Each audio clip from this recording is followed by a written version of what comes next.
কোনটা? কই তোমার জুতি? কই? ও মাই ডগিটা নিয়ে চলে গেল। আচ্ছা।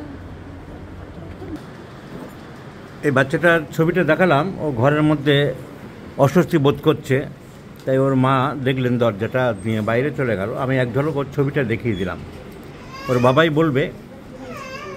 তো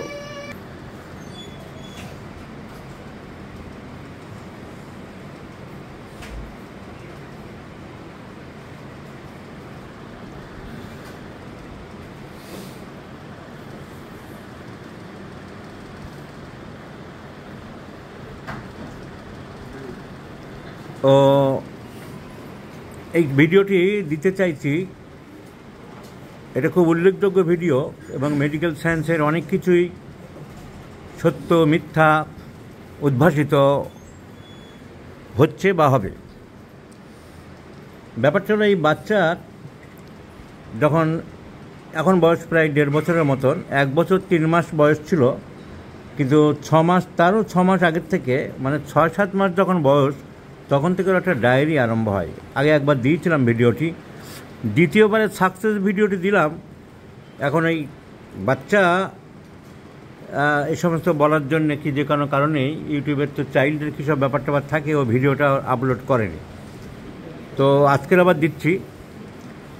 এই বাচ্চা 6 মাস ধরে ডায়রিয়াতে ভুগছিল, খুব খারাপ ডায়রিয়া।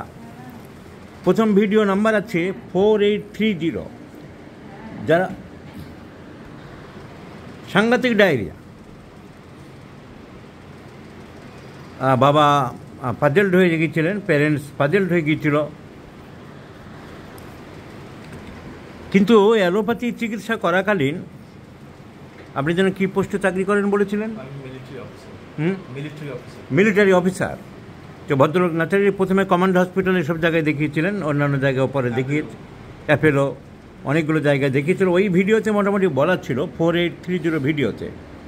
কিন্তু ডায়রিয়া কিছুতেই কন্ট্রোল হচ্ছিল না একটা বাচ্চার। কিন্তু প্রবলেম হলো, চিন্তার ব্যাপার হলো, এই ডায়রিয়াটা সম্বন্ধে অ্যালোপ্যাথিক চিকিৎসকবাবুরা অনেক কিছু বলেছিলেন, যেগুলো হয়তো আমার পক্ষে এত মনে রাখা সম্ভব না। ওর বাবা হ্যান্ডেলিং করেছিল বলে, জেনেটিক ব্যাপার, যে জিন থেকে হচ্ছে ডায়রিয়া, এবং বোন ম্যারো ট্রান্সপ্লান্টেশন করতে হবে। বোন ম্যারো ট্রান্সপ্লান্টেশন ছাড়া কোনো রাস্তা নেই, ভবিষ্যতে খুব খারাপ হবে, এসব কথা অনেক বলেছিল। কিন্তু বোন ম্যারো ট্রান্সপ্লান্টেশনটা একটা ভয়ের ব্যাপার, চিন্তার ব্যাপার। 7-5 ভেবে দীর্ঘমেয়াদী চিন্তাভাবনা করে তার বাবা, এই ভদ্রলোক, রাজি হয়নি। উনি লাস্টে আমার খবর পেয়ে এসেছিলেন, আমি কয়েকবার ওষুধ দিয়েছিলাম। এই বাচ্চা সম্পূর্ণ সুস্থ, এখন নর্মাল স্টুলের ছবিটা এখানে দেখানো সমীচীন হবে না, তাই আমি দেখাচ্ছি না। পুরো ফর্ম স্টুল। প্রেসক্রিপশান ছিল আমাদের homeopathic dynamic medicine, only cina 30, followed by cina 200, followed by cina 1000, এবং ফলোড বাই সিনা 10M, এবং লাস্ট এখন কনস্টিটিউশনাল মেডিসিনে আবার ফিরে এসেছি। ক্যালকেরিয়া কার্বনিকা চলছে। আজকে রিপোর্টে লিখলাম 30 absolute normal, stool absolute normal. Parent তো খুশি, এর বাবা খুশি। আগের হিস্ট্রিটা আরেকবার উনি বলবেন, এবং সেই ভয়টা ওনার মনের মধ্যে আছে। আমাকে জিজ্ঞাসা করলেন, ডাক্তার ও আর রেকার করবে না তো? আমার তো মনে হয় করার কোনো প্রশ্ন ওঠে না। আমরা জেনেটিক ব্যাপার, রোগ থাকতে পারে, রিসার্চ হচ্ছে, প্রতিনিয়ত প্র্যাকটিস অফ মেডিসিন ডেভেলপ হচ্ছে, তা অবহেলা করছি না, অস্বীকারও করছি না। কিন্তু হোমিওপ্যাথিক সিমটোমেটিক্যালি ডাইনামিক পোটেন্টাইজড মেডিসিন আমরা তো প্রতিনিয়ত আদর্শ আরোগ্য করে চলেছি, রোগ অনেক রেকার করছে না, এবং আমাদের চিকিৎসা প্র্যাকটিস অফ মেডিসিনের ডেফিনেশনের সাথে মেলে না। মডার্ন থিওরি, যত রিসার্চ, যত প্রগ্রেস, যত অ্যাডভান্স টেকনোলজি যাই হোক না কেন, 200 বছর ধরে হোমিওপ্যাথি যে সিস্টেমে চলছে, যে নিয়মে চলছে, যে ইটারনাল ট্রুথ, তার কোনো বিচ্যুতি হচ্ছে না। এবং এই বাচ্চা সম্পূর্ণ সুস্থ হলো। পুরো ভেঙে পড়েছিলেন, একজন মিলিটারি অফিসার, কিন্তু নিজের সন্তানের জন্য পুরো ভেঙে পড়েছিলেন। সেই বাচ্চা আজ সম্পূর্ণ সুস্থ। ওনার বাবার কাছ থেকেই আরও একটু আমরা ডিটেলস জানতে পারবো। আপনি প্রথম থেকে হিস্ট্রিটা আরেকবার গুছিয়ে বলুন। এই ভিডিও যারা আগে দেখেছে তারা আরেকবার জানুক এবং শুনুক। নমস্কার, বছর খানেক আগে আমার ছেলের ডায়রিয়া শুরু হয় এবং ডায়রিয়াটা ধীরে ধীরে অ্যাগ্রাভেট করে এবং ওয়াটারি স্টুলে পরিবর্তিত হয় এবং ডায়রিয়াটা এমন করতো যে একদিনে প্রায় 1.5 লিটার থেকে 2 লিটার শুধুমাত্র জল বের করতো, শুধু জল। You cannot differentiate between the Solid stool stool. And the urine, এরকম টাইপের জল ও বের করতো। সেই হিসেবে আমরা ওকে হসপিটালাইজড করি এবং হসপিটালাইজড করার পরে ওর পেটে কোনো জিনিস তখন টলারেট হচ্ছিল, not even milk, amino acid যুক্ত মিল্ক কিছুই টলারেট করছিল না। ওকে টোটাল প্যারেন্টিয়াল নিউট্রিশন বা পার্সিয়াল প্যারেন্টিয়াল নিউট্রিশন পরে যেটা ডেভেলপ করেছিল সেগুলো দিয়ে ওকে রাখা হয়েছিল এবং সে 1.5 মাস হসপিটালাইজ ছিল এবং সেই সময় 1.5 মাস হসপিটালাইজ থাকার পরে তাকে 5 ইউনিট ব্লাড, 5 ইউনিট প্লাজমা এবং 14 ইউনিট অ্যালবুমিন দিতে হয়েছে, তবে আমার বাচ্চাটাকে আমি বাঁচাতে পেরেছি সেই সময়। এবং আমাকে বলা হয়েছিল যে এই ডায়রিয়াটা নন ইনফেক্টিভ ডায়রিয়া, এটা কোনো ইনফেকশনের জন্য হচ্ছে না, এটার কোনো জেনেটিক প্রবলেম আছে, জেনেটিক টেস্টটা করার কথা করতে হবে। তো আমরা একবার জেনেটিক টেস্ট করেছিলাম, পেয়েছিলাম যে আইপেক্স মানে আইপেক্স বলে একটা FOXP3 জিন ওর মাল ফাংশন করছে, তার জন্য মোনোজেনিক আইবিডি বলে এই প্রবলেমটা আমাদেরকে বলা হয়েছিল। আমি বিশ্বাস করতে পারিনি যে একটা জিন কাজ করবে না কিন্তু মাল ফাংশন করবে, রিভার্স অর্ডারে কাজ করবে, তার জন্য ডায়রিয়া হবে। আমি দ্বিতীয়বার ট্রাই আবার করেছিলাম কিন্তু দ্বিতীয়বারের রিপোর্টটা একটু ভালো এলো, যেখানে লাইকলি প্যাথোজেনিক এলো, সেই ব্যাপারটা প্যাথোজেনিক আর আসেনি, লাইকলি প্যাথোজেনিক কোনো, এবং বলা হলো যে এর কোনো এভিডেন্স আমরা আর পাচ্ছি না, যার জন্য এটাকে আমরা বললাম লাইকলি প্যাথোজেনিক। তো ডাক্তারবাবুরা বললেন যে লাইকলি প্যাথোজেনিক ইজ 90% প্যাথোজেনিক আমরা মেনে নিই এবং এর জন্য বোন marrow transplantation will be the only way out, definitive treatment এটাই হবে।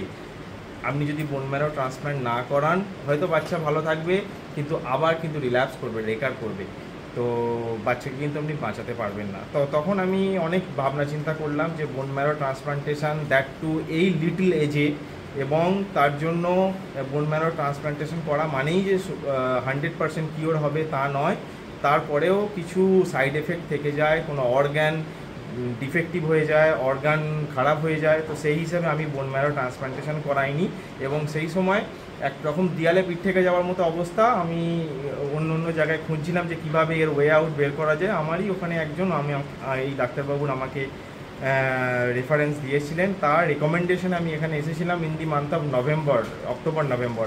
তখন এসে আজ পর্যন্ত আমি ভিজিট করেছি, 1.5 মাসে একবার করে আমি আসি এবং আমার বাচ্চা, আজকে আমি বলতে পারি যে আমার বাচ্চা খুব সুস্থ, সমস্ত কিছুই এখন খায়, যেখানে শুধু জল খেয়ে বা দুধ খেয়ে থাকছিল এখন রাইস বেসড সমস্ত কিছুই খায়, ডিম, মাংস, মাছ সব কিছুই খায়, স্টুল নর্মাল হয়ে গেছে, গ্রোথ এখন নর্মাল, এখন 10 কেজি 700 ওজন হয়েছে ওর এবং 82 সেন্টিমিটার তার হাইট, যেটা অ্যাবসলিউটলি নর্মাল। তার বাথ চার্টে যেটা দেওয়া থাকে আমাদের, আপনারা দেখবেন সরকারিভাবে যে গ্রোথ রেটটা দেওয়া থাকে তাতে একদম ও মিডিলে, উইদাউট 5% ডেভিয়েশনও নেই তার গ্রোথে।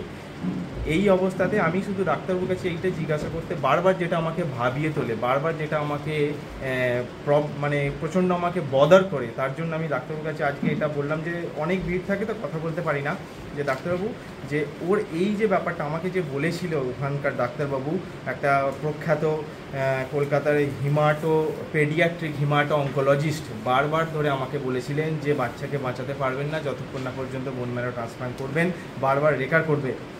সেই ব্যাপারটা যেহেতু আমাকে ভাবিয়ে তোলে, সেই যেহেতু আজকে ডাক্তারবাবুকে আমি জিজ্ঞাসা করলাম, উনি আমাকে আশ্বস্ত করলেন সেই এনর্মাস ডায়রিয়া আর কোনোদিন ফিরবে না। আমি এটা বলতে পারি যে I am grateful to the doctor and I am grateful to the homeopathy as a whole. Thank you. Thank you very much. So, homeopathy is a scientific mode of treatment and it is far beyond the modern pathology, modern development of practice of medicine, bacteriology, parasitology, etc. Once again, it has been proved only by the potentized medicines, few doses completely cured the child which was diagnosed as genetic disorder, diarrhea, and